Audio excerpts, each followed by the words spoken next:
learned really, like I learned like spirituality at a young age. I had a great mentor, and Pastor Kareem, that was my youth pastor. He taught me everything I knew and everything I know about, you know, Jesus and studying and all that stuff. So I had faith since I was like in 7 years old, 6 years old. Okay.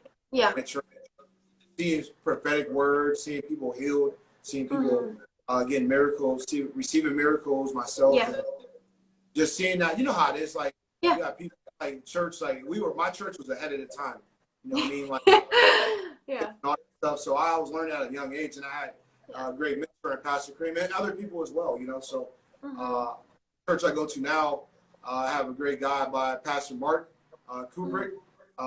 He's one of the best in the world, and I'm thankful for him because he's one of those fire starters. He's an encourager, and his wife, Pastor Sharon. Those are people that I look up to and admire all their work, and that's where I go now. But I've been actually learning from a guy named Michael Bernard Beckwith from Agape International, and you know, you gotta look him up. You'll like him. He's really into this stuff. Like, and you'll see. You just gotta study it. Yeah, I will. I definitely have to look into that. I'm always into pursuing, you know, knowledge beyond just education. I'm very faith driven myself. And with that being said, how do you deal with those comments, the discouraging comments, the people telling you, oh, you're never going to make it, or oh, you're aiming too high, or oh, why do you think that suits you? Or they question, you know, the progress, the growth. Right. You can't put your attention, once if you give attention to that, I know it's there. I know it's people that don't believe in what I do. They think that it's not real what I can do. It's not something that can be done or never been done before. It actually been done before, but maybe not in a way. I just look at it and say, thank you for your feedback. Thank you for encouraging me. You know, I try to turn a negative into a positive. You know, a lot of people out there just try to discourage you. And I don't believe I've never been about discouraging someone's growth. A lot of people want to control things, you know, control the narrative, and have that type of control over your life. And they try to attack you, and try to attack you when you try to grow. Sort of like how your story is when, you know, how you're trying to do this thing and people don't want to see you grow. And when you left to pursue your next thing in life, people wanted you to be the same person you were before. You wanted to grow. So, you know, God will help you with that process. You just got to stay focused, stay on the task, stay on the grind. There have been times I get zero, but people come up to me in a store or out in whatever public, they be like, "Oh man, you're doing great. I support everything you do," but you never supported nothing I did. But it's okay. I understand. You want to, you know, feel better about yourself because you really don't believe in what I do. You probably deal with that too. Yeah, for sure. I think that, and it's crazy that you mentioned growth because I just spoke with someone the other day and they said, is it okay, is it acceptable to start eliminating the people around me, right? Because I don't feel like they are on the same wavelength as me. And I said, listen, you cannot feel bad for outgrowing people. Like, that's the way of life. Not everybody's going to grow at the same rate. And it's okay to have people in your circle that don't necessarily believe the same things that you do. But it's one thing when it comes off as condescending or discouraging. And that's okay because you outgrow people. You can't take everybody with you. I always say that. I preach by that. So I love that you said that. And when it comes to those discouraging moments, how do you ground yourself within faith? Because I know, you know, for a lot of the people who don't know my story, for which I will be releasing that very, very, very soon, a lot of the grounding techniques had just never worked for me. And the one thing that I know that works for me is grounding myself through faith. One thing that I do is when I feel discouraged or when I feel really upset, when, you know, I don't feel like I have control of my life, I grab my Bible and I pray and I'm like, Lord, I'm going to open this book.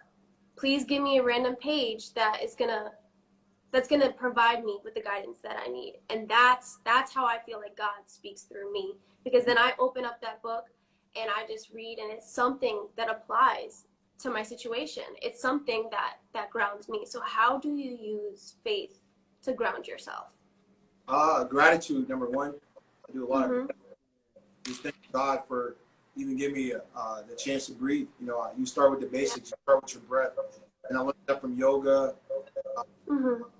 and having gratitude, and stuff like that, meditation, prayer, affirmations, speaking to God, reading scripture, studying the things of Christ and the story.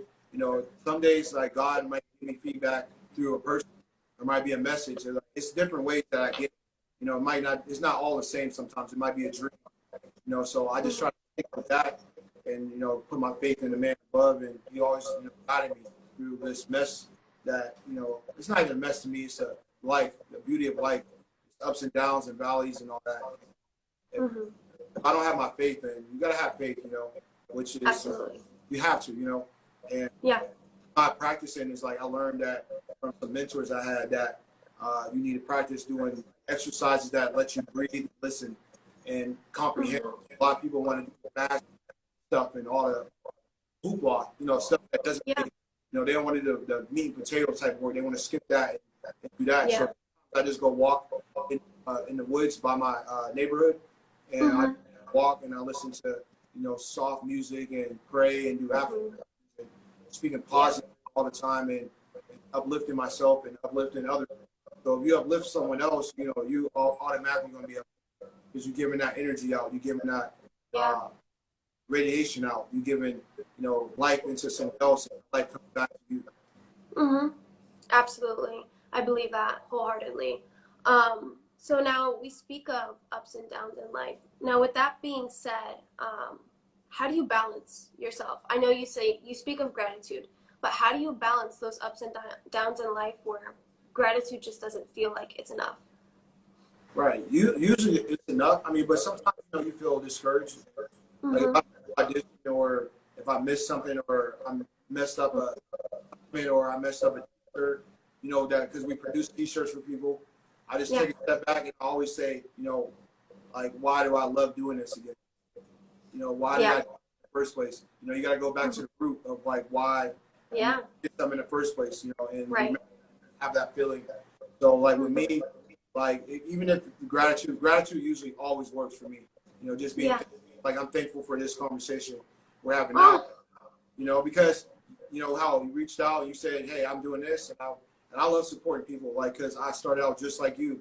No one they believe me. They think that I'm crazy. They're like, how you going to travel around the world and inspire people? Because I just believe I can inspire people. That's my job. Like, that's what I'm supposed to be doing. Like, just inspiring people. You might do it, like, in a different way, but for me, that's my gift. That's what I do. That's my job, is to inspire people. So I just try to go back to that, go back to the roots. Yeah, so my brand name is actually called The Butterfly Effect. And I believe that if I can just change one person, that one person goes and takes, my concepts or my ideas or, makes them their own, and then they go and then they change somebody else. That's the butterfly effect, essentially. So it's super dope that we share that, commonality. Now, what is your biggest motivation as far as your gratitude? Because gratitude is driven by a lot of things, but I would say motivation is one of them. Right. So what drives me every day? Yeah.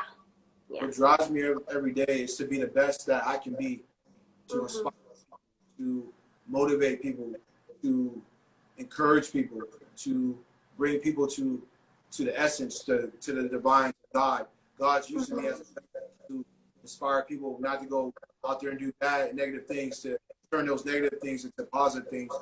Like God has a purpose for my life to just inspire people and show people, hey, you can do it too. A lot of people rip me off, through my life, but I've never been off in God's. That's the only eyes that matter to me. If I can inspire through, the message and be a vessel to bring people to God and do my duty to the world and to inspire people, so they're not on the street, begging someone or something like that, or doing negative things. I just really believe God got me here to inspire people. That's what I believe in. Okay, that's awesome. What about what motivates me? This channel, honestly. This brand that I've set for myself. A lot of people who don't know, who will very soon know. I went through a really low part, or a low point in my life, and it was only 2 weeks before, if I'm being candid, right? Because I talk about, Cynthia being completely uncensored, stripped down raw. 2 weeks before I made my Instagram again, I called my mom on the phone and I was like, Mom, I want to die. And she said, why? What's going on? And basically it was a situation where I felt extremely powerless. I felt kicked when I was already down. I felt so discouraged. I felt so, not motivated. And when I look at me as a person, I want to help people. I want to fix people. And so I felt like the one thing that was going to get me out of my rut was to change other people and to fix other people. Because if I could change one person, then that's enough for me, right? If I can inspire one person, then that's enough for me. The first week I make my Instagram, I've already got, I've had it for almost 2 weeks now. I've already got, 250 something followers, which that's okay with me, but the interactions is what matters to me. I have people who inbox me. I've posted about the Vanessa Guillen. I've posted about, surviving sexual trauma. I've posted about, faith, and, that's how you found my page when you commented on my page. And I've seen people who have inboxed me and said, thank you for doing what you do. I've retired from the Marine Corps. I've had poolies, people who are contracted, not have yet shipped yet, but they've inboxed me and they've asked me for advice. How do I not let my guard down? What can I do to make sure that I'm not the one? What can I do to not be the statistic of the female who gets, sexually violated? And those things mean a lot to me. So that is honestly what has been motivating me. Aside from that, I've got 2 service animals and they keep me headstrong. Like these 2 dogs, they're like my children, honestly. And they've kept my head above the water, seeking, purpose in the world by educating myself. I'm in medical school right now. So these are the things that motivate me, is looking at the bright side. You talk about gratitude. Like I constantly have to get up every day and remind myself, like, you do have a purpose. This is what you're here to do. And everything that I do is solely off of a leap of faith. So that has been what's been motivating me every single day. So thank you for asking me that. That got so deep. So if there's one thing that you could tell your younger self, what would it be? Just keep going. Keep believing in yourself. Mm-hmm. I wouldn't change one thing. Yeah. But other than that, I wish I'd have worked a little harder in basketball. Yeah. Like, like made that more of it. But like I said, that's how purpose. But I wish I'd worked a little harder, because I could tell, opportunities. But I guess it wasn't meant. But other than that, I just put a little bit more work into that. Yeah, absolutely. Okay. So for the people who have joined, a lot of my base, my following are people who want to be motivated, people who want to grow, and people who love the things that I talk about, whether it's child trafficking, trauma, mental health, growth. What is one thing that you would tell them, their inspiring takeaway from this talk? Just always follow your intuition, follow your guide, purpose. Like your body always tells you, your mind, and feedback before you even have it.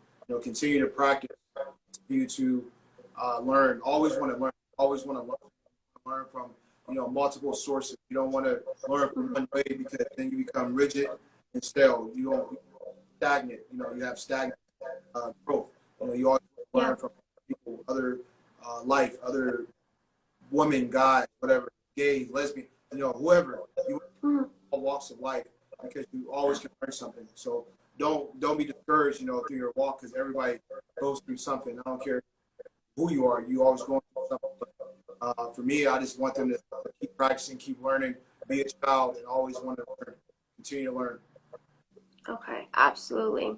All right, well, that is all we have for today. I just want to thank you so much for coming on here. You spoke truth, you spoke knowledge, and I'm reading the comments as you're going, and people are like, this guy is spitting facts. And so yeah, thank you so much. Thank you. Hopefully we'll do another segment one day. I will definitely keep you in my back pocket. Thank you for the opportunity to do this with you. My joy. Thank you again. Have a good one. I wish your show nothing but the best. Thank you. Have a great one. You too. Bye. Bye.